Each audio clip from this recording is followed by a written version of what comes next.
সেই হাঁহ মাংস দি খাই আছিলে আজি ধৰিব পৰা নাই দেখিছ না এয়া এইটো বোলে আসাম পুলিচ কৰে বোলে আসাম পুলিচ আৰু আসাম কামাণ্ডো কৰে বোলে এয়া হেল্ল' গাইছ আজি আকৌ এটা এটা ভিডিঅ' লৈ আহিলোঁ ফিল্ডলৈ দৌৰিবলৈ বুলি মোৰ ৱাইফক দৌৰিবলৈ লৈ আহিলোঁ আৰু বাকী লগৰবিলাকতো চবে দৌৰিব গ'লে অলৰেডি প্ৰেক্টিছ কৰি আছে এতিয়া দুজনে খোজকাঢ়ি আহি আছোঁ আৰু কথা এটা হ'ল ইয়াত অহাকালি মোৰ ৱাইফে ঘৰ যাব বিচাৰি আছে কিন্তু এতিয়া যাব দিয়া নাই মই যাব নিদিয়াৰ কাৰণে সি পূৰা খং হৈ আছে যাম যাম যাম যাম কৈ আছে মই কৈছোঁ ঠিক আছে যাবি মই তোক নিজে থৈ আহিমগৈ ষ্টেচনলৈকে থৈ আহিম কিন্তু তই আজি পূৰা ৰানিংটো কমপ্লিট কৰিব লাগিব টাইম মতে কমপ্লিট কৰিব লাগিব তেতিয়া মই তোক ধুনীয়াকৈ থৈ আহিমগৈ বুলি কৈছোঁ নাই এনেকুৱা হ'লে নহ'ব বুলি কৈছে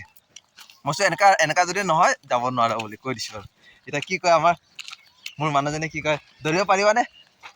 এতিয়া মুখখন ঘূৰাই আছে তাই দৌৰিব পাৰিবানে নাই এইটো কৈ দিয়া দৌৰিব পাৰিবানে নাই নোৱাৰে বোলে ঠিক আছে যদি নোৱাৰে মই যাব নিদিওঁ যদি টাইমটো কমপ্লিট কৰিব পাৰোঁ তেতিয়াহ'লে মই যাব দিম ধুনীয়াকৈ তাক ষ্টেচনলৈকে থৈ আহিমগৈ আৰু ফিল্ডখন দেখুৱাইছোঁ গৈ পামহি আৰু আপোনালোকক চাই থাকিব ফিল্ডখন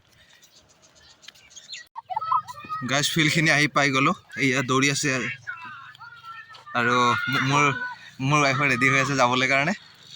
এতিয়া প্ৰেক্টিছ কৰিব আৰু এজন আছে আৰু ফিল্ডখন দেখুৱাইছোঁ কিমান বহুত ডাঙৰ ইয়াৰ ফিল্ডখন সেই হাঁহ মাংস দি খাই আছিলে আজি ধৰিব পৰা নাই দেখিছ না এয়া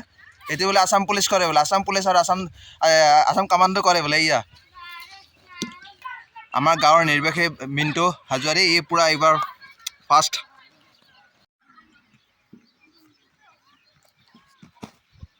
এই বঢ়িয়া 18 ফুট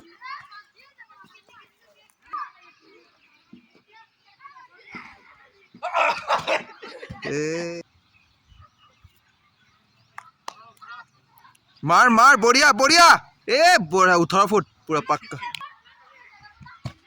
18.5